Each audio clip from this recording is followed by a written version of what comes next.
the desire to be free. The most important kind of freedom is to be who you are without fear or reprise. To know that not everybody has to be a lawyer or an accountant or have the latest gadget or the fastest car. Furthermore, not everybody has to have the highest grades to be deemed as someone who can. For you might be the one who can love another soul more than the ones who are next to you. Or be the one with the most compassion amongst the world that lacks compassion and care. You might have skills which others do not possess, a skill which is vital and the world needs.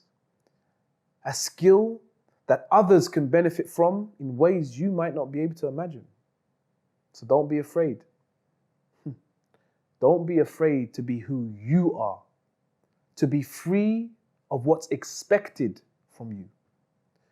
Be a slave to the one only whom all matters return to, rather than being a slave in this world in which you live. For everyone can be learnt from. So give an ear, listen, take heed. Because nobody knows everything. They might believe they do, but guess what? Everybody knows something. You'll realize we all have something deep within ourselves to offer others. You might find you're naturally good with your hands and can build things that others can't.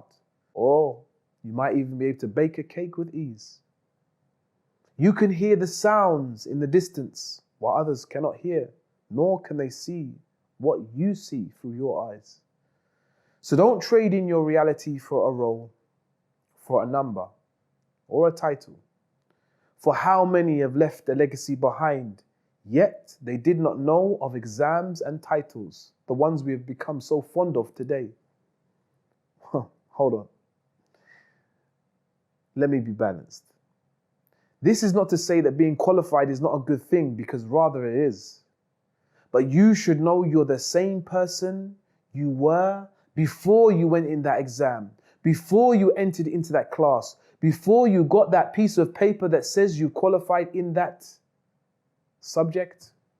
You was the same person and possessed the same skills and had the same ability and can have the same drive to be the best. So all you should focus on is how you can advance in yourself and become the best version of who it is you really are.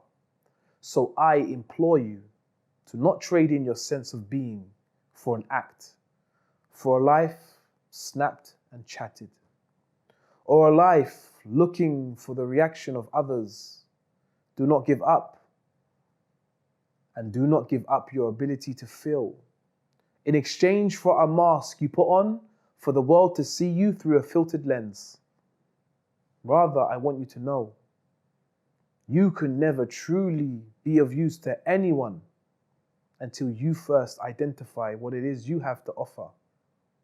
The question is, are you someone who will ensure that someone else's dream is kept alive by becoming a cog in their system? Or do you have a dream that you think is too big and in your mind you can't comprehend it, so you've left it to rot on the shelf and to collect dust in the back of your mind? Well, know for sure that your dream is only a dream because you have not yet found the strength to make it part of your reality today. So make it part of your reality today. And if you wish to be really who you are, then don't stop and don't let anything stand in your way. You have to let go of the pressures that you have created for yourself by watching somebody else's life. And you have to stop it from being the driving factor for your self-development. Because the word self in and of itself shows you that this development is for you and for you alone to become the best so that you can offer back. And if you did this, you might just find you will flourish. You need to assess who it is And who is it that stares at you when you look in the mirror? No doubt, we all know, change needs to come about in this world in which we live. But for a shift to be seen in our societies, we first have to adjust on an individual level. So know all the differences that may come about and all the differences that need to come about, they start from within. So if you desire to be free, then guess what? The change has to happen inside you first.